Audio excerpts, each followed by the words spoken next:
This video is made for entertaining purpose only. But if something happens to you during or after watching this video, we are not responsible for it. After all, it's just a horror story. एक दिन रिया उस आवाज़ से इतनी परेशान हो जाती है कि वो चाकू उठाती है और अपने दोनों कानों को काट देती है। एक खामोश और तूफानी रात में रिया अपनी गाड़ी से एक सुनसान रास्ते से गुजर रही थी। तभी उसकी गाड़ी खराब हो जाती है और उसके फ़ोन में भी कोई नेटवर्क नहीं आ रहा था। वो गाड़ी से बाहर कांपते हुए निकलती है। एक तो ठंड और ऊपर से बारिश, वो पूरी भीग चुकी थी। वो रास्ते पे आगे बढ़ती है, किसी मदद या कोई ठिकाने की तलाश में।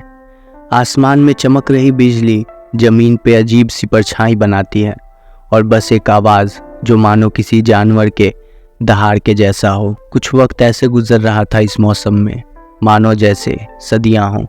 तभी रिया को कुछ पेड़ों के उस पार कुछ लाइट्स दिखती हैं। रिया जब आगे बढ़ के देखती है तो उसके सामने एक घर था जिसकी खिड़कियां टूटी हुई थीं और दीवारों से पेंट भी निकल रही थी। रिया के पास कोई और चॉइस नहीं थी। वो घर की तरफ बढ़ती है। उसके हर कदम के साथ उसकी धड़कन भी तेज़ हो रही थी। रिया जब दरवाजे को छूती है तो दरवाज़ा अपने आप खुल जाता है। घर के अंदर की हवा ऐसी थी जैसे ये घर काफ़ी वक्त से बंद हो और घर का हर कोना मकरों के जाल से ढका हुआ था और घर के सारे फर्नीचर भी धूल और मकड़े के जाले से ही ढके हुए थे। रिया आवाज़ लगाती है पर उसके अलावा कोई भी जवाब नहीं देता। घर के लिविंग रूम में रिया नोटिस करती है कि एक पुरानी फ़ोटो धूल से पूरी ढकी हुई ज़मीन पे गिरी थी। रिया वो फ़ोटो उठाती है और उसके ऊपर से धूल साफ़ करती है। उस फ़ोटो में एक लड़की थी जो रिया को बहुत फेमिलियर लग रही थी। तभी अचानक घर के सेकंड फ्लोर से एक हल्की सी आवाज़ आ रही थी। रिया की घबराहट उस आवाज़ को सुन के मानो बढ़ जाती है। रिया अपने अंदर की आवाज़ को अनसुना करके उस आवाज़ के पीछे सीढ़ियों से ऊपर जाने लगती है।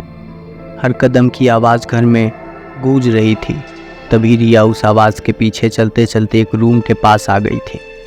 रूम का दरवाज़ा अपने आप ही एक बहुत तेज़ आवाज़ के साथ खुलता है और एक भयानक माहौल रिया को अपने सामने दिखता है। कमरे के कोने में एक लड़की थी जिसकी आंखों में डर साफ दिख रहा था। वो उसी डर से कहती है, मदद करो। उसकी आवाज़ तूफान से मिलके बस इतनी आ रही थी जो कानों को समझ आ जाए। रिया का दिल ये नज़ारा देख के अंदर ही अंदर उदास हो रहा था और उसकी आंखें अपने आप ही रोने लगी। इन सब बातों के बावजूद रिया को कुछ गलत होने की फीलिंग आ रही थी। रिया जैसे ही उस लड़की की तरफ बढ़ती है, लड़की किसी खराब बल्ब की तरह धुंधली होने लगती है।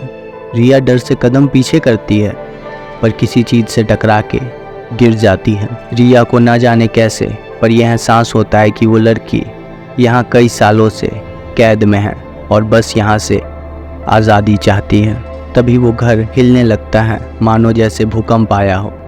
घर की दीवारें आवाज़ करने लगती हैं। रिया घर से बाहर की तरफ भागती है और उस लड़की की आवाज़ मानो उसके पीछे भाग रही हो। रिया बिना मुड़े घर के दरवाजे से बाहर निकलती है और तभी वो घर टूट के ढह जाता है। रात गुजरी और तूफान थम गया। रिया के कहने पे पुलिस ने वो जगह ढूंढने की कोशिश की पर ना वो घर मिला ना ही वो लड़की। रिया भी अब पहले जैसी नहीं रही। उस लड़की की आवाज़ उसे हर वक्त सुनाई देती, कभी कभी तो वो उसे दिखती भी थी। रिया फ़र्क करना भूल गई थी सपने और हकीकत के बीच। एक दिन रिया उस आवाज़ से इतनी परेशान हो जाती है कि वो चाकू उठाती है और अपने दोनों कानों को काट देती है।